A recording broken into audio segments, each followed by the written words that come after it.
Assalamualaikum warahmatullahi wabarakatuh. Apa kabar semuanya, sahabat-sahabatku, anak-anakku di rumah? Semoga selalu dalam keadaan sehat walafiat. Alhamdulillah, hari ini kita sedang memperingati peristiwa yang sangat penting, yaitu peringatan Isra Mi'raj Nabi Muhammad Sallallahu Alaihi Wasallam. Dan kali ini Ibu akan membahas tentang peristiwa Isra dan Mi'raj. Apa sih itu peristiwa Isra dan Mi'raj? Ada yang tahu?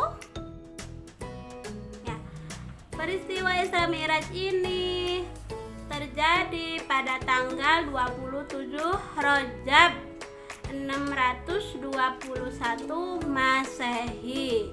Saat itu Rasulullah berusia 51 tahun, dan pada saat itu Rasulullah sedang diuji oleh Allah dengan ujian yang sangat berat sekali. Akhirnya Allah memerintahkan malaikat Jibril untuk mengajak Nabi melakukan perjalanan pada satu malam, yaitu yang disebut Isra Mi'raj. Isra adalah perjalanan Nabi dari Masjidil Haram ke Masjidil Aqsa yang ada di Palestina.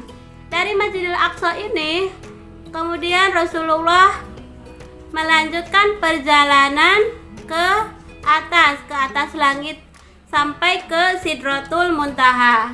Ya, di langit pertama, kedua, ketiga, sampai ketujuh Rasulullah Shallallahu Alaihi Wasallam bertemu dengan para nabi sampai akhirnya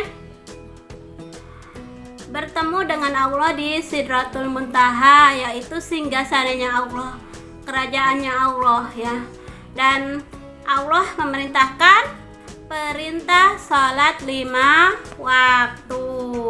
Nah, pada awalnya sholat ini nggak 5 waktu anak-anak, tapi 50 waktu. Nah, bayangkan selama 24 jam kita diwajibkan oleh Allah untuk sholat 50 kali. Berarti 1 jam itu 2 kali, ya, sekitar 2 kali 50 waktu, 2 kali lebih malah, ya. Coba bayangkan, berat gak kira-kira? Pasti berat. Tapi akhirnya ketika Rasulullah turun ke langit, para nabi menyarankan untuk melakukan penawaran atau memohon keringanan kepada Allah. Akhirnya Nabi kembali bertemu dengan Allah.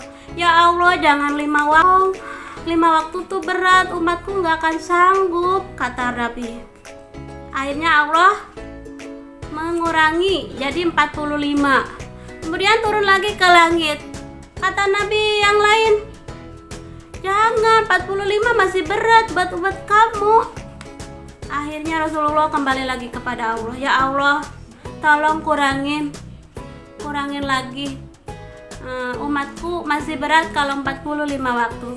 Akhirnya 40. Kemudian 35. Kemudian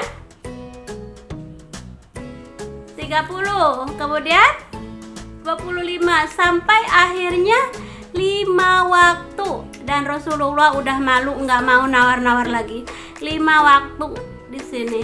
Akhirnya Rasulullah mendapatkan perintah sholat 5 waktu, dan akhirnya turun kembali pada waktu subuh.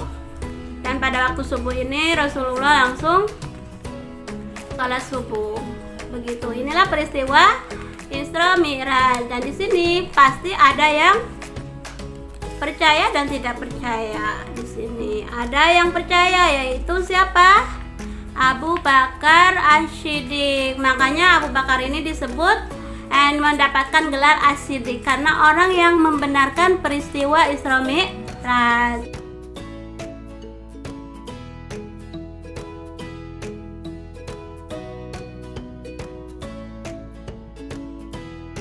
Peristiwa Isra Mi'raj ini Allah abadikan di dalam Al-Quran, yaitu surat Al-Isra ayat 1. A'udzu billahi minasyaitonir rajim. Bismillahirrahmanirrahim. Subhanalladzi asra bi'abdihi laylam minal masjidil harami ilal masjidil aqsal ladzi barakna haulahu linuriyahu min ayatina innahu was-sami'ul basir. Maha suci Allah yang telah memperjalankan hambanya pada malam hari dari Masjidil Haram ke Masjidil Aqsa, yang telah kami berkahi sekelilingnya agar kami telah perlihatkan sebagian tanda-tanda kebesaran kami. Sesungguhnya Dia Maha mendengar, Maha melihat.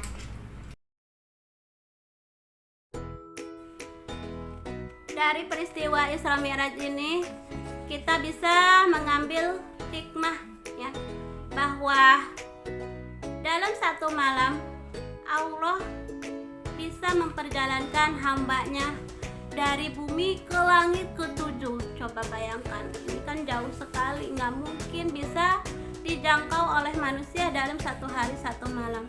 Tetapi tidak ada yang tidak mungkin bagi Allah. Di sini Allah menunjukkan kebesarannya.